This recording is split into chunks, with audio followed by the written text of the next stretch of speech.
If you like the video, don't forget to subscribe. It will motivate me to keep on pleasing you with content. Thank you. David was no stranger to the darker corners of the internet. He'd often find himself scrolling through forums, reading about strange encounters and mysterious events. It was a habit born out of boredom, a way to fill the silence in his small, one-bedroom apartment. One evening, while idly browsing Craigslist, he came across an ad that caught his attention. "Room for rent, cheap," the title read. The ad itself was simple, almost too simple. Spacious room for rent in a quiet neighborhood. Cheap rent. No questions asked. Call or text for more info. There was a phone number, but no pictures, no address, not even a description of the house. David hesitated, his cursor hovering over the phone number. It was strange, sure, but he couldn't deny the appeal of cheap rent. His current lease was ending soon, and he was struggling to find something affordable in the city. After a moment of contemplation, David decided to send a text. He kept it brief. "Hi, I'm interested in the room for rent. Could you send more details?" He hit send and waited. Minutes passed, then an hour, but there was no response. He shrugged it off and went about his evening, figuring that the ad was either a scam or the room had already been taken. It was nearly midnight when his phone buzzed. David glanced at the screen, surprised to see a message from the number he had texted earlier. "Room is available. Address is 1947 Jefferson Street. Come by tomorrow at 3 p.m. Bring cash." The abruptness of the message made him uneasy, but curiosity got the better of him. He quickly searched the address on his phone and found that it was located in a quiet residential neighborhood on the outskirts of town. The houses there were older, built in the early 1900s, and the area had a reputation for being somewhat rundown. Still, it wasn't the worst place in the city, and the idea of cheap rent was too tempting to pass up. David decided to go. The next day, David drove out to Jefferson Street. As he navigated through the narrow, winding roads, he couldn't shake the feeling that something was off. The houses in the neighborhood were all similar, two-story structures with peeling paint and overgrown lawns. The street was eerily quiet, with no cars parked along the curbs and no sign of life in the houses. When David finally reached 1947 Jefferson Street, he paused, taking in the sight of the house. It was a large old Victorian with faded white paint and a sagging porch. The windows were dark, the curtains drawn tight, and the yard was a tangled mess of weeds and overgrown bushes. A single, rusty mailbox leaned precariously at the edge of the driveway. David parked his car and got out, his nerves tingling with unease. The house loomed over him, its presence almost oppressive. He walked up the cracked sidewalk, his footsteps echoing in the silence, and climbed the creaking steps to the front door. There was no doorbell, just a tarnished brass knocker shaped like a lion's head. He hesitated for a moment, then lifted the knocker and let it fall. The sound echoed through the house, deep and hollow. David waited, glancing around the porch as the seconds ticked by. Just as he was about to knock again, the door creaked open. A man stood in the doorway, his figure obscured by the shadows inside the house. "You're here about the room?" the man asked, his voice low and gravelly. David nodded. "Yeah, I texted you last night." The man stepped back, opening the door wider. "Come in." David hesitated for a moment, but then he stepped inside. The air in the house was cool and stale, with a faint smell of dampness.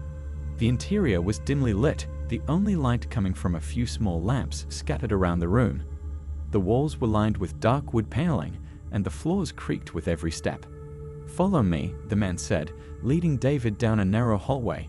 "The room's upstairs." As they walked, David couldn't help but notice how empty the house felt. There was no furniture in the living room, just a few old chairs and a small table. The hallway was bare, with only a single painting hanging crookedly on the wall. The whole place had an abandoned, almost haunted feel to it. The man led David up a steep staircase to the second floor. The steps groaned under their weight, and the banister wobbled dangerously as they ascended. At the top of the stairs, the man stopped in front of a door at the end of the hallway. "This is the room," he said, pushing the door open. David peered inside. The room was small but clean, with a single bed, a dresser, and a window that looked out over the backyard. The walls were painted a dull beige, and the floor was covered in a threadbare carpet. It wasn't much, but it would do. "The rent is $300 a month," the man said. "Cash only. No lease, no questions." David frowned. "That's really cheap. Why so low?" The man shrugged. "House is old, needs work. Plus, not many people want to live out here. You interested or not?" David hesitated. Something about the whole situation felt wrong, but the thought of saving money was too tempting. He had a job that paid just enough to get by, and with rent this low, he could actually start saving for the future. "All right," David said finally. "I'll take it." The man nodded. "You can move in whenever you're ready. Just bring the cash." David agreed and left the house, his mind still buzzing with unease. As he drove home, he couldn't shake the feeling that he was making a mistake, but he pushed the thought aside. The price was right, and that was all that mattered. A few days later, David returned to 1947 Jefferson Street with a suitcase and a few boxes. The man, who introduced himself as Mr. Carter, met him at the door and took the cash without a word. David moved his things into the room, unpacking slowly as he tried to get used to the eerie stillness of the house. There was something unsettling about the silence. The house seemed to absorb sound, making every creak and rustle echo through the empty rooms. David tried to distract himself by setting up his computer and arranging his books on the dresser, but the quiet gnawed at him. That night, as he lay in bed, David couldn't sleep. The room was too quiet, too dark. He could hear every creak of the house, every groan of the old wood. He tossed and turned, unable to get comfortable. Just as he was about to drift off, he heard a faint sound. It was coming from somewhere in the house, a soft, rhythmic tapping. David sat up, straining to listen. The sound was distant, but it was there, a slow, deliberate tapping, like someone was knocking on wood. He got out of bed and opened the door, peering down the dark hallway. The sound was coming from downstairs. David hesitated, his heart pounding in his chest, but his curiosity got the better of him. He crept down the stairs, careful to avoid the creaky spots, and followed the sound to the living room. The room was dark, the only light coming from the faint glow of the streetlights outside. The tapping was louder now, coming from somewhere in the corner of the room. David stepped closer, his eyes scanning the darkness. And then he saw it. In the corner of the room, partially hidden by shadows, was a door. It was small, almost child-sized, and made of dark, weathered wood. The door was slightly ajar, and the tapping sound was coming from inside. David stared at the door, his breath catching in his throat. He hadn't noticed the door when he'd moved in. It was almost like it had appeared out of nowhere. He reached out, his hand trembling, and pushed the door open. Inside was a narrow staircase, leading down into darkness. The tapping sound was louder now, echoing up from the depths. David's heart raced as he stared down the stairs, a cold sweat breaking out on his forehead. He should have turned around, gone back to his room, and forgotten about the door. But something compelled him to continue, a morbid curiosity that he couldn't ignore. David stepped onto the first stair. The stairs creaked under David's weight as he descended into the darkness. The air grew colder the further he went, and the smell of damp earth filled his nostrils. The tapping sound grew louder, more insistent, as if whatever was making it was aware of his approach. When he reached the bottom of the stairs, David found himself in a small, dimly lit basement. The walls were made of rough stone, and the floor was packed dirt. The room was empty, except for a single wooden chair in the center of the floor. The chair was facing the far wall, and sitting in it was a man. David froze, his heart pounding in his chest. The man was slumped over, his head resting on his chest, his arms hanging limp at his sides. He was wearing a tattered old suit, and his skin was pale and waxy, like he hadn't seen the sun in years. The tapping sound was coming from the man's hand. His fingers were twitching, tapping rhythmically against the arm of the chair. David's mind raced. Who was this man? How long had he been down here? Why hadn't Mr. Carter mentioned anything about the basement? As if sensing David's presence, the man slowly lifted his head. His eyes were dull and lifeless, his mouth hanging open in a silent scream. David took a step back, his breath catching in his throat. "Help me," the man croaked, his voice barely a whisper. David's blood ran cold. He wanted to run, to get out of that basement as fast as he could, but his legs wouldn't move. He was rooted to the spot, unable to tear his eyes away from the man in the chair. "Help me," the man repeated, his voice growing weaker. David swallowed hard, his mind racing. He couldn't just leave the man there, but every instinct told him that something was horribly, horribly wrong. Before he could make a decision, the basement door slammed shut behind him. David whirled around, his heart pounding in his chest. He was plunged into darkness, the only light coming from the faint glow of the man's eyes. Panic set in. David fumbled for his phone, his hands shaking, and turned on the flashlight. The beam of light cut through the darkness, illuminating the man in the chair. But the chair was empty. David's breath caught in his throat. The man was gone, vanished into thin air. The basement was silent, the tapping sound gone. He turned back to the stairs, his mind screaming at him to get out. But when he reached the top, the door wouldn't budge. He pushed and pulled, but it was stuck, as if something was holding it shut from the other side. David's heart raced as he pounded on the door, shouting for help. But there was no response. The house was silent, the only sound the echo of his own frantic breathing. He was trapped. Hours passed, or maybe it was minutes. It was impossible to tell in the darkness. David sat on the floor at the base of the stairs, his back against the cold stone wall, his mind racing. He had no idea what was happening, no idea how to get out of the basement.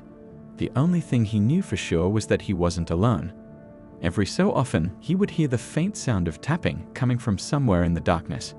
Sometimes it was close, sometimes it was distant, but it was always there, a constant reminder that he wasn't alone. David tried to stay calm, tried to think of a way out, but his mind was clouded with fear. He couldn't understand how the man had disappeared, how the door had locked itself, how the house had seemed to change as soon as he stepped into that basement. And then, without warning, the tapping stopped. David held his breath, straining to listen. The silence was deafening, pressing in on him from all sides. He waited, his heart pounding in his chest, but there was nothing, just silence. He was about to turn off his flashlight when he heard it, a soft, shuffling sound like footsteps on the dirt floor.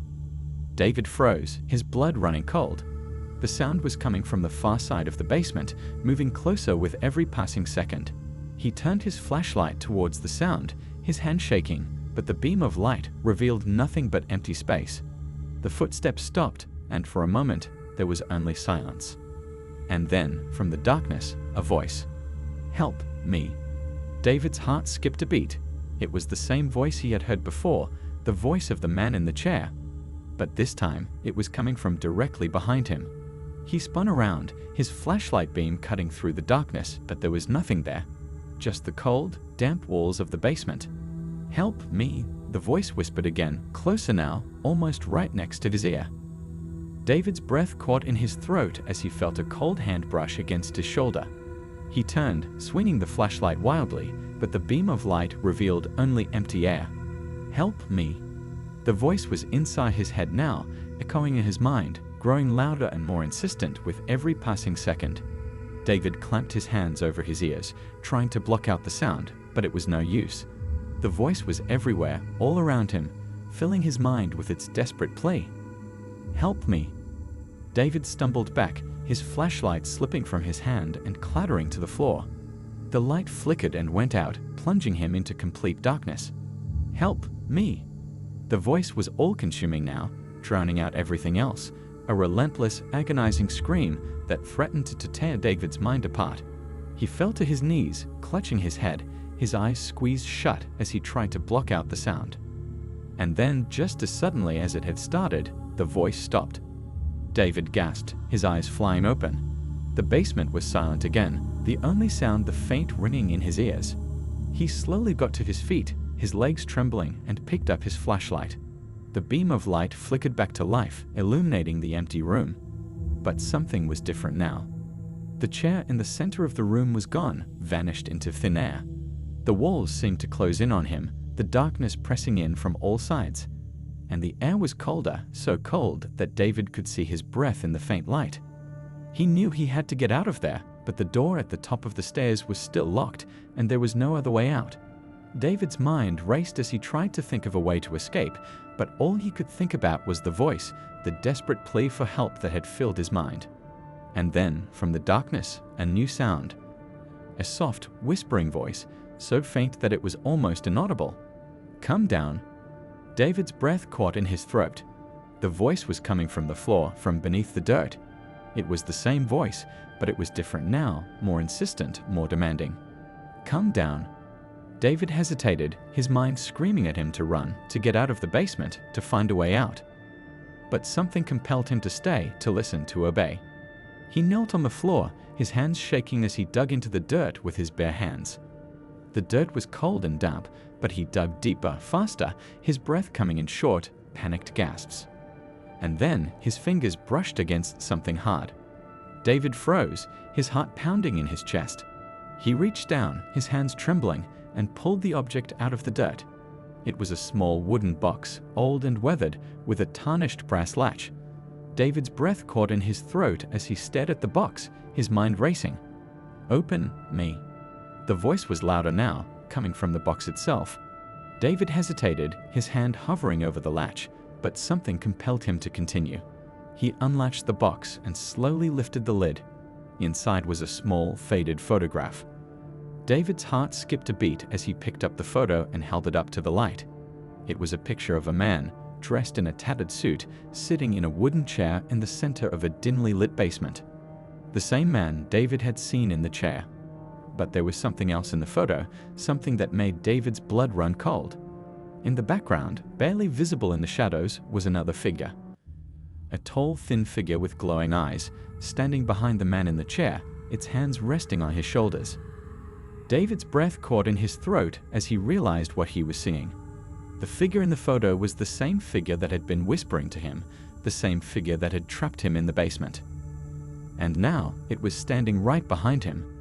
David turned, his flashlight beam cutting through the darkness, but it was too late. The figure was already there, its glowing eyes staring into his soul, its cold, bony hands reaching out for him. David's scream echoed through the basement, but there was no one there to hear it. The next day, Mr. Carter stood on the porch of 1947 Jefferson Street, staring at the empty driveway. David's car was gone, just as he had expected. No one ever stayed long in that house. He turned and walked back inside, closing the door behind him. The house was silent, the only sound the faint creaking of the old wood. Mr. Carter walked down the hallway, his footsteps echoing in the empty rooms. He reached the basement door and paused, his hand on the knob. He hesitated for a moment, then opened the door and descended the stairs. The basement was empty, just as he had left it. The chair was gone, the dirt floor undisturbed. But Mr. Carter knew better. He knew what was waiting beneath the surface, what was lurking in the shadows. He crossed the room and knelt on the floor, his hands brushing against the cold, damp dirt. He dug for a moment, his breath coming in short, shallow gasps until his fingers brushed against something hard. The wooden box was still there, just as he had left it. He opened the lid and stared at the photograph inside. The man in the photo was still there, sitting in the chair, his eyes wide with fear. But there was something different now. The figure in the background was gone, vanished from the photo, leaving only the man in the chair. Mr. Carter smiled, a cold, cruel smile. He knew what had happened. The house had claimed another victim, another soul to add to its collection. He closed the box and stood up, brushing the dirt from his hands. He knew it wouldn't be long before someone else came along, someone else looking for a cheap place to live, someone else who would fall into the trap. And when they did, the house would be waiting. David's disappearance was never reported. His car was found a few miles away, abandoned on the side of the road, but there was no sign of him. The police investigated, but they found nothing, no evidence, no clues, nothing to explain what had happened. The house on Jefferson Street remained empty for a while, but eventually, the ad went up on Craigslist again. Room for rent, cheap, no questions asked. And the cycle continued.